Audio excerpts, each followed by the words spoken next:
guys, it's Haley and welcome to another bookish video.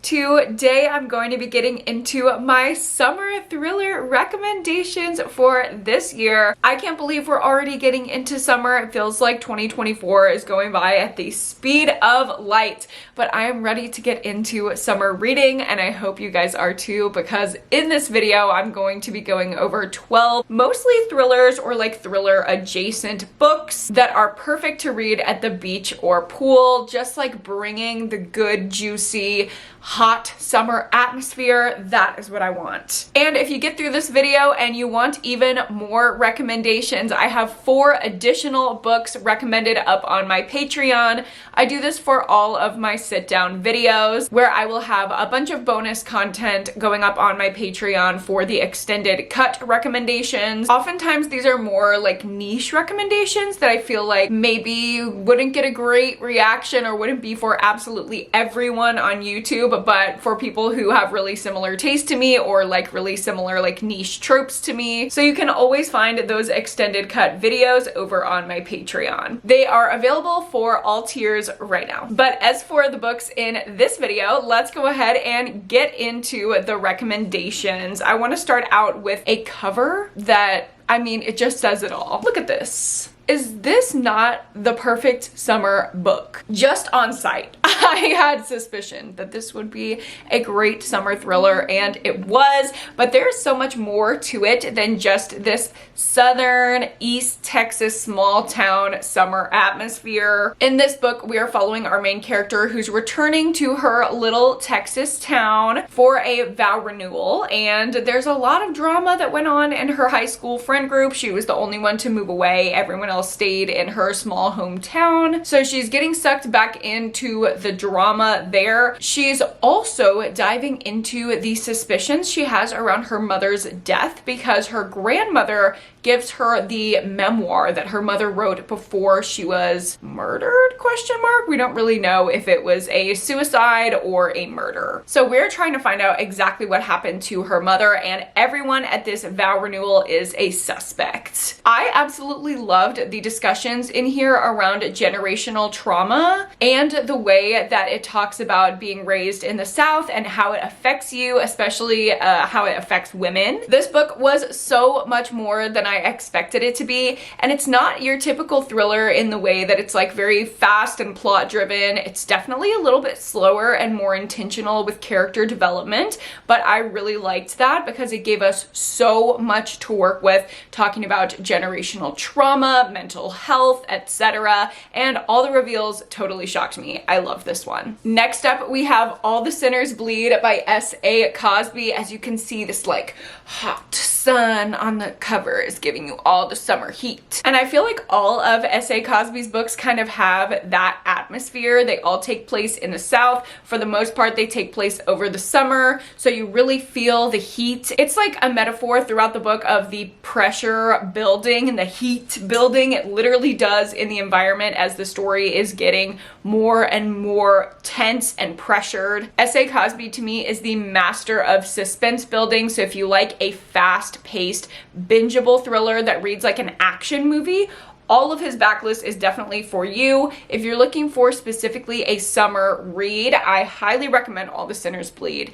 Now this one is really, really intense. This is not for like light pool reading, okay? This is for my girls who like a little bit of extra intensity. In this book, we are following, I believe his name is Titus. Ooh, you know a book is good when I remember a main character's first name. Titus is the first black sheriff of his little town in the South, so obviously he has a lot to contend with here, and as soon as he's elected, he has to deal with a fatal shooting that happens at a school. See what I mean about it's intense? It could definitely be triggering, but if you like graphic, dark thrillers like Karen Slaughter level violence, this is definitely for you. The plot absolutely goes off, but as with all of S.A. Cosby's books, there's a big focus on the character development as well, and you really feel connected to our main character. There are themes of racism, classism, religious trauma, small southern towns, all the commentary that I like to read. It is so, so, so good. But really, all of his backlist is. So if you like this one and you read it on my recommendation and you end up liking it, you should read them all. Next up, let's talk about How I'll Kill You by Ren DiStefano. Oh my god, this one is so me. Like, when I think about a Hailey coded book, this is what I think of. In this book, we're following 3 triplets who travel across the country and kill men. They literally set their sights on a man, and he's like their new mark, and they will court him up to the point where they can kill him. This is motivated by a lot of trauma in their past, which you find out about over the course of the book, but this is pretty much a campy, half romance, half thriller story about these 3 triplets, and they have now landed in the Arizona desert, so it has that very hot summer atmosphere. Again, it takes place in the South. Maybe it's just because I'm a Texas girl, but I love reading books that are set in the South during the summertime. The character development, again, in this book is just masterfully done. The plot simultaneously like pulls at your heartstrings and also makes you laugh out loud. It is like very darkly comedic and also heartwarming. I don't know. This book has everything really. And if you like a good for her story with a little bit of a twist, I think you will love it. Next up, I know I just recommended this book recently in another rec video. I believe it was my rich people drama thriller recommendations. If you missed that one, I will link it up above and down below because I had so much fun filming that one. But I mentioned this one in there as well. If you don't like rich people drama, this is probably not going to be for you, but I couldn't resist mentioning it again in this summer video. It literally perfectly encapsulates a summer read, and that is Bad Summer People by Emma Rosenblum. In this book, we are following this island of rich people, and they all just go there for their summer. They have little summer houses, whatever, la-ti-da. But this summer, there is a new hot young tennis instructor in town, and all the ladies who play tennis get involved with him, and tensions start rising, relationship dynamics start shifting, and it ends in murder, which takes place during the big summer storm. Very atmospheric, very juicy, gossipy, scandalous rich people drama, and unpredictable twists. Like, I absolutely loved the way that this unfolded and played out, but do beware, this is like very petty drama. A lot of people like cheating back and forth on each other. So if you don't like that kind of a book, you're not gonna like this one. This is just my perfect summer thriller though. I love reading a mindless, vapid story by the pool. Next up, I have to talk about one of my favorite thrillers that I've read this year, which comes out so soon, and that is The Next Mrs. Parrish by Liv Constantine. I constantly recommend the first book in this duology, which is of course The Last Mrs. Parrish. That one is also like a perfect summer thriller, and obviously if you haven't read it, you're going to need to read it in order to pick up the sequel, since it picks up where the first book ends off. In the first one, we are following Amber, who is this scrappy little nobody who wants to steal this rich bitch's life. And the atmosphere of the rich people in this book, like, I cannot get over it. This is the perfect pool read. The twists and turns, the character development, all of it.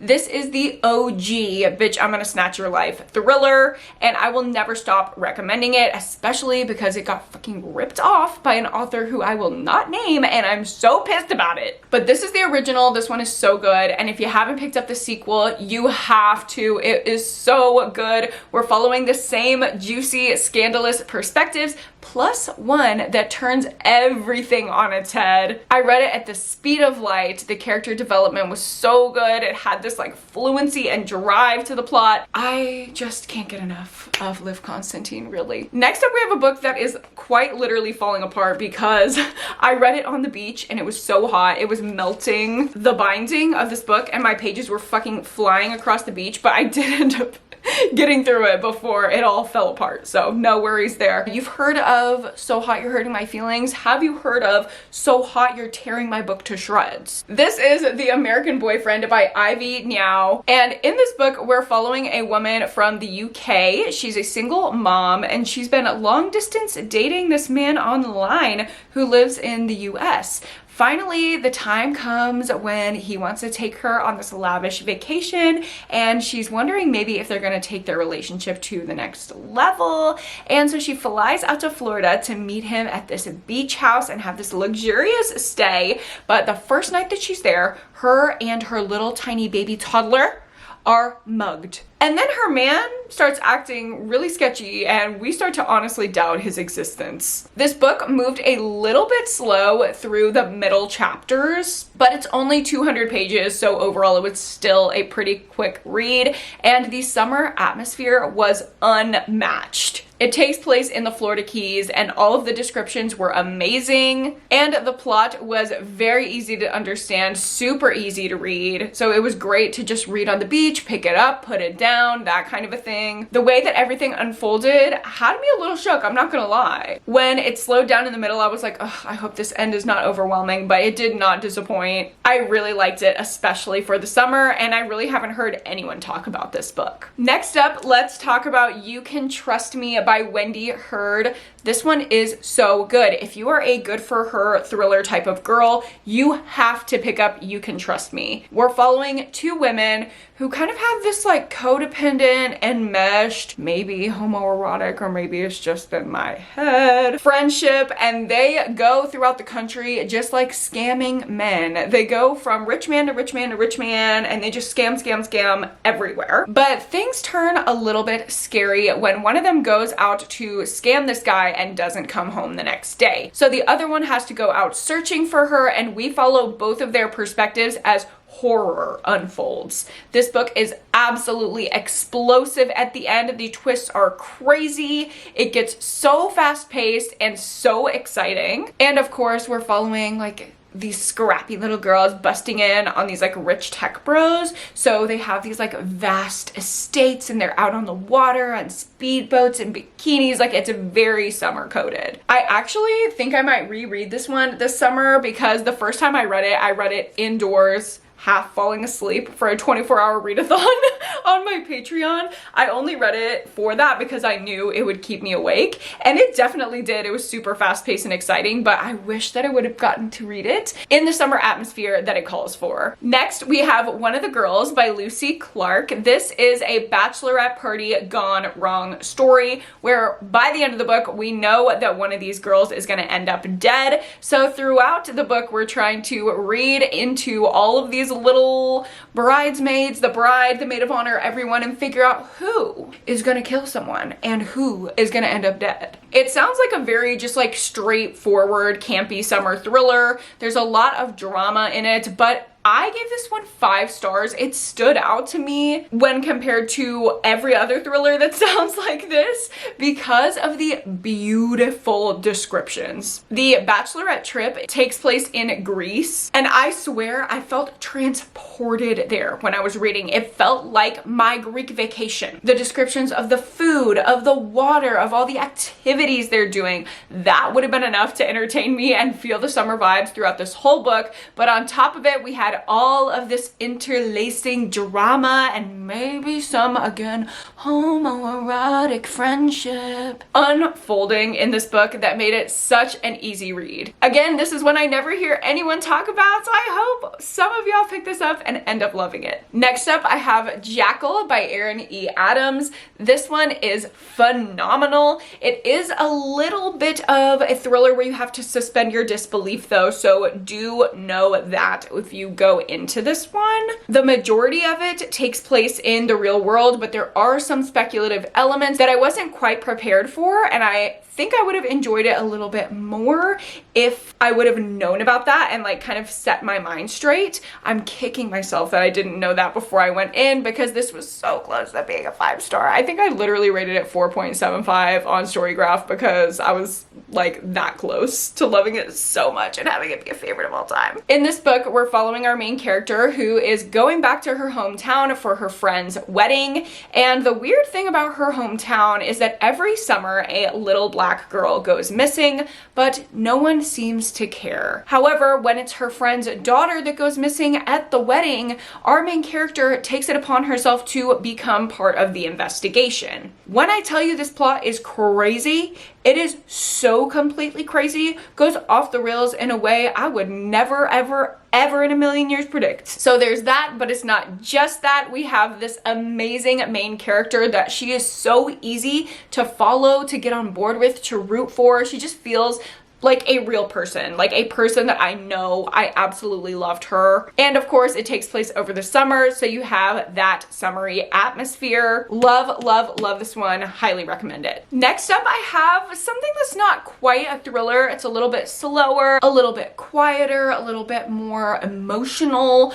but that is Notes on Your Sudden Disappearance by Alison Esbach. This book lives in my mind. It reminds me of summer because it feels like all of my nostalgic summers growing up as a kid. Otter pops by the pool in an inner tube, like the sights, the sounds, the smells, they all just come rushing back in. That is what this book feels like. We are following this family. It's kind of a family drama in the wake of one of their daughter's deaths. And we're following the sister's perspective as she tells us what it's like for her sister to go missing. And ultimately, we find out what happened to her sister. So there is a mystery element, but like I mentioned at the beginning, it's slower, very character-driven, heart-wrenching. I mean, I felt such strong emotion while I was reading this book. It was incredible. Also, it takes place during the late 90s, early 2000s. So if you grew up in that era like me, then all of the nostalgia, all the summer vibes will really get you along with the emotion. I was literally sobbing in the pool when I read this, y'all. If you're a little bit of a sad girl and you're looking for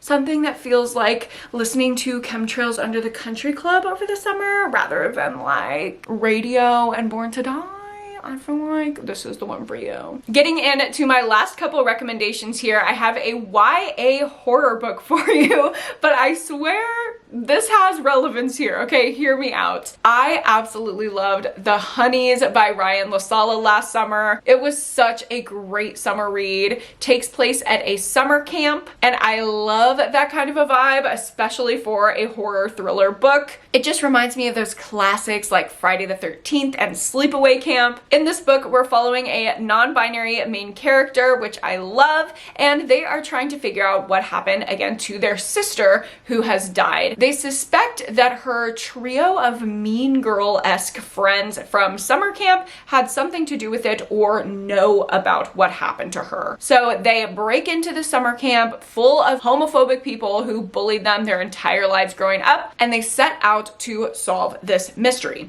This is another one that goes completely off the rails into crazy speculative madness. If you like a weird queer book, you're going to love this one. It is perfect for that type of reader. If you're looking to have like a summery vibe, The Honeys. And my last summer book recommendation for this video is a book that I cannot shut up about. So if you're a part of my Patreon, you've probably already heard me talk this one to death, but I just have to mention it again. That is The Final Scene by Steph Nelson. I absolutely loved this book. It is such a unique kidnapping thriller. We follow the perspective of a woman who is snatched off the street 10 years ago, and now in the present, she's been living in this cabin for 10 years. This cabin is really close to the beach, so we're also following a tourist who is staying in this little like beach house Airbnb, looking at the cabin across the way and getting suspicious about what's happening over there. It has the like summer cabin vibes of the cabin at the end of the world, and also beachy vibes with a psychological thriller twist. Because what our little tourist doesn't know is that what is happening in the cabin is our kidnapped girlie is having to relive and like reenact her kidnapper's childhood trauma. and it's all leading up to this final scene that she's gonna perform where she's afraid they're finally going to kill her. It is so heart pumping, such a unique plot. It sucked me in from the first page and I could not put it down. There were a couple little like weird elements, like the romance in here is so cringe, but I was honestly fine with it because it was so ridiculous. I was just like, okay, whatever, I'll go with it. I loved it. I want every single thriller I read this summer to be like the final scene. Unique, summer atmosphere, psychological vibes, and just fucking weirdness. I love the weirdness, even if it was very uncomfortable. And by the third quarter, I was like, okay, can you just fuck this kidnapper or not? Honestly, I've never read another book like it, and y'all all need to read the final scene immediately. So that is gonna be it for my summer thriller recommendations video this year. Again, if you want 4 extra recs, you can go down to my Patreon. It's available for all tiers, so you can join my lowest tier at $3.99 a month and access all of those bonus recs. Thank you guys so much for watching this video. If you liked it, go ahead and give me a like and subscribe to my channel if you haven't already. You can also leave a little summer emoji in the comments if you made it to this point in the video. Don't forget to go to therapy and read a book this week, and I will see you guys in my next one. Bye!